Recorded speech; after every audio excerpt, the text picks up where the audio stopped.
Yo, what's up guys, Jack here, and today we're taking another look at Dirty Bomb. Apologies for my voice, I am feeling a little under the weather still, so that's why I sound a bit groggy, but the show must go on. And also, I have to let you guys know that this is a paid promotional sponsored video.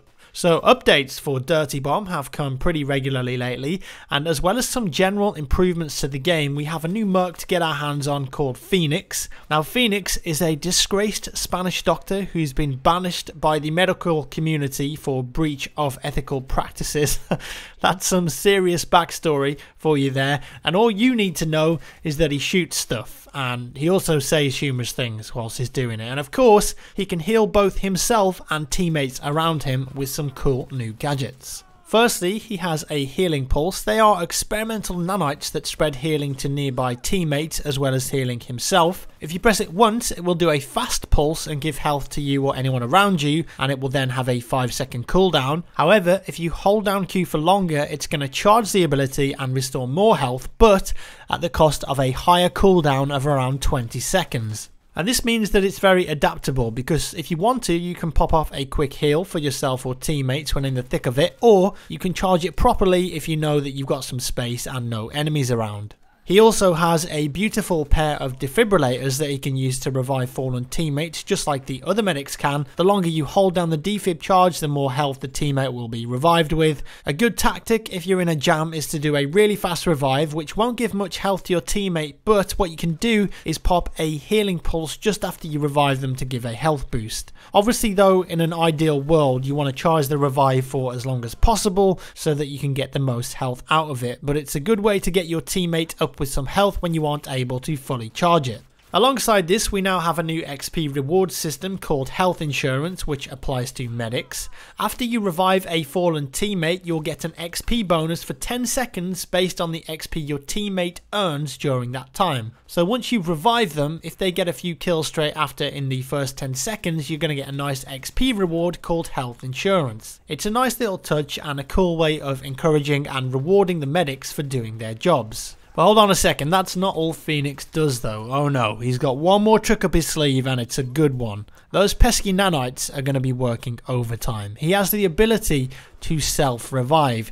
If he gets killed and he's lying on the floor without being finished off, he can hold down F and it takes a few seconds to charge, but he can actually self-revive himself right where he died. Now you'd think this is extremely useful, and it is, but it's not as overpowered as you may think, because when you're playing against good players, they will always melee you when you're on the ground or finish you off from a distance. And if you get permanently killed while on the ground, you can't use the revive ability. Of course, if there's a really big gunfight and the player has to engage another enemy once he's killed you, then you might be able to use it and get back on your feet while the enemy is distracted and take your revenge. Overall, it will still have its uses, but don't expect to be using it regularly against good players. Once used, it also then has a 1-minute cooldown before you can use it again. As you would expect from the medics in this game, Phoenix has an SMG as his primary weapon, the Hawkfear SMG, and it's more than good enough, like with all the medics, to hold your own against most players. Plus, if you get in a jam, you can just pop that health boost. And as always, you can get different SMGs via player cards. As well as the new merc, we also have some updates to the base game as well. A few weeks ago, a new anti-cheat system was implemented called NGS. And this is a great step towards catching as many cheaters as possible, but of course some will probably slip through the net from time to time, so now you'll be able to report players who you think are a little fishy, the ones that you're a bit suspect about. All you gotta do is right click their name on the scoreboard and you can report them to the gods above. A few changes to the stopwatch game mode have been introduced as well, mainly ensuring that teams are properly rewarded if they progress through the objectives. It means that if neither team completes the map, only primary objective progression will be taken into account, and the team who progress the furthest are going to win. For example, if you're playing Terminal and there are multiple C4 objectives, destroying one of them would win you the game if the other team got the same points but destroyed none.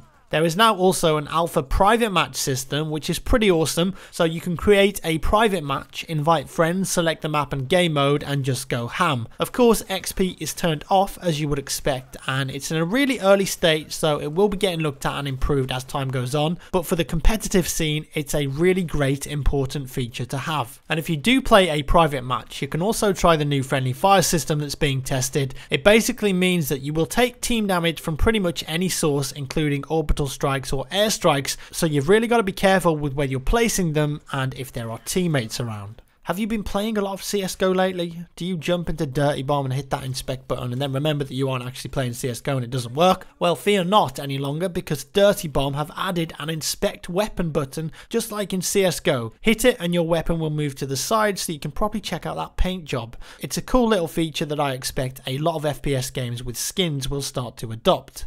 There are also a lot of new cases in the game, with the elite cases being split into two. Also, regular weapon balance changes are happening as well, and you'll notice that the lobby screen UI has had some tweaks and now looks a lot cleaner and more user friendly. Lastly, I really wanted to address something that needs looking at in the game, and that's spawn killing. It's quite easy if you've got a good team to literally pin the other team in their spawn. And not only that, but you can get into the enemy spawn point and just have your entire team sat there. This seems a bit silly to me. Now, you could have the argument that it's the defending team's own fault for letting it happen in the first place, or you could be on the other side of the coin where you believe that you should have the ability to get back into the game. Either way, it's a public casual environment, and I'm pretty amazed that you can do this, and I think it definitely needs to be changed. And that's about all I've got to cover today, folks. If you're interested in checking out Dirty Bomb, there's a link down in the description below. It is free to play. Let me know your thoughts down in the comments. Give me a thumbs up if you enjoyed the video, and I'll see you in the next one.